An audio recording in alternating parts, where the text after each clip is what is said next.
আসসালামু আলাইকুম রহমতুল্লাহ। দর্শক, আজকে আপনাদেরকে দেখাবো আমাদের খামারের ছাগলগুলোকে আমরা আমাদের বাড়ির উঠানে এখানে বেঁধেছি।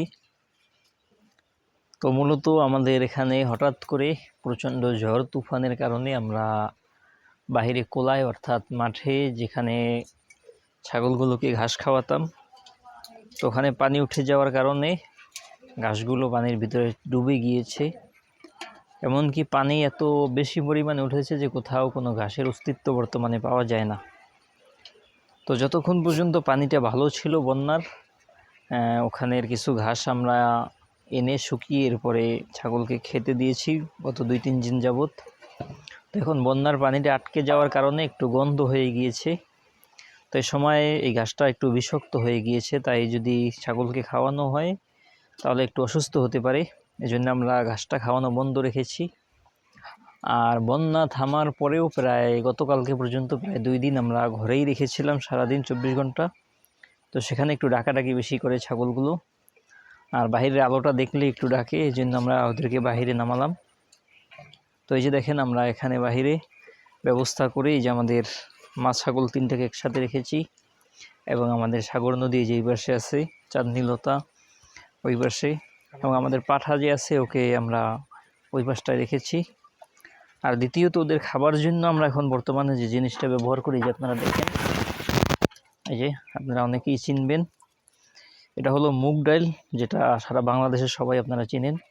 এই মুগ ডালের খোসি এবং ভিতরে গাছ পাতা সহ যেগুলো আছে এগুলো আমরা রেখে দিয়েছিলাম ওদের জন্য আগেই। বিশেষ করে আমাদের আষাঢ় মাস অর্থাৎ বর্ষাকালে যখন একেবারে বৃষ্টিতে পরিপূর্ণ থাকে তখন খাবারের জন্য রেখেছিলাম, কিন্তু হঠাৎ আমাদের ঘাসের সংকট থাকার কারণে এখন থেকে ওদেরকে খাওয়ানো শুরু করেছি।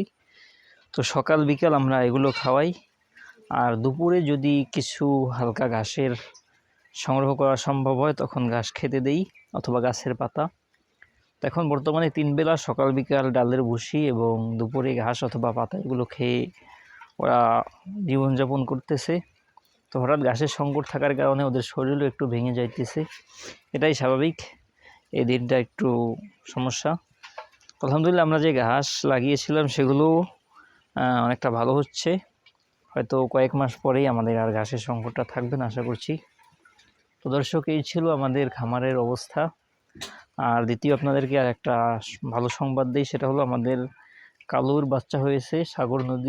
সাগর নদী প্রথম, এরপরে চাঁদনীলতা। কালু আবার আমাদের প্রায় সপ্তাহখানেক হয়েছে, নিজেই ও গর্ভবতী হয়েছে। আর আমাদের লালুর ব্যাপারটা আপনারা জানতেন, ভিডিওতে দেখেছেন যে ও একবার গাভিন হওয়ার পরে বাচ্চা নষ্ট হয়ে গিয়েছিল। তো এবার আলহামদুলিল্লাহ আবার লালু গাভিন হয়েছে। তো এবার ওর বাচ্চা আলহামদুলিল্লাহ, যদি আল্লাহ বাঁচায়, অনেকগুলোই হবে আশা করছি, একাধিক। আর আমাদের ধলু, যার অপেক্ষায় আমরা অনেক দিন যাবৎ ছিলাম, প্রায় 1-1.5 বছর, ও আলহামদুলিল্লাহ গাভিন হয়েছে। ওর বাচ্চা হবে আশা করছি। তো এখানে সবচেয়ে বড় বিষয় হয়েছে লালু এবং ধলু একদিন পর, প্রথম দিন লালু, পরের দিন ধলু, দুজন ডাকে আসছিল এবং দুজনই আলহামদুলিল্লাহ বাচ্চা হবে। তো আমাদের খামারে 3টা বর্তমানে যে ছাগল আছে বড়, 3টাই গর্ভবতী, এবং 3টা থেকে আমরা বাচ্চা পাবো ইনশাল্লাহ। তো আমাদের যদিও এত ক্যাশ খরচ করে ছাগল কেনা সম্ভব নয়, যে কারণে আমরা আস্তে আস্তে বাড়তেছি। তো আলহামদুলিল্লাহ এবারে আমরা আশা করছি প্রায়, যদি আল্লাহ চাহে তো, তাহলে আমরা প্রায় 3টা থেকে নিম্নে 6টা বা 7টা বাচ্চা পেতে পারি। এটা আমাদের জন্য একটা খুবই ভালো ব্যাপার, কারণ এখন আমাদের 8টা আছে, যদি আমরা আরও 5টা পাই তাহলেও আমাদের প্রায় 12-13টা বাচ্চা হয়ে যাবে। তো দর্শক, এই ছিল আমাদের খামারের অবস্থা, আপনারা দেখলেন। আমরা খামারের ছাগলের জন্য আগে থেকেই বর্ষাকালের মতো ওদের ব্যবস্থা গ্রহণ করতে হয়েছে, যেহেতু বন্যায় ঘাসগুলো ডুবে গিয়েছে। তো দর্শক, এই ছিল আমাদের আজকের ভিডিও। আপনারা দেখার জন্য অসংখ্য ধন্যবাদ, এবং আমাদের খামারের জন্য দোয়া চেয়ে আমরা আজকের মতো বিদায় নিচ্ছি। আসসালামু আলাইকুম রহমতুল্লাহ।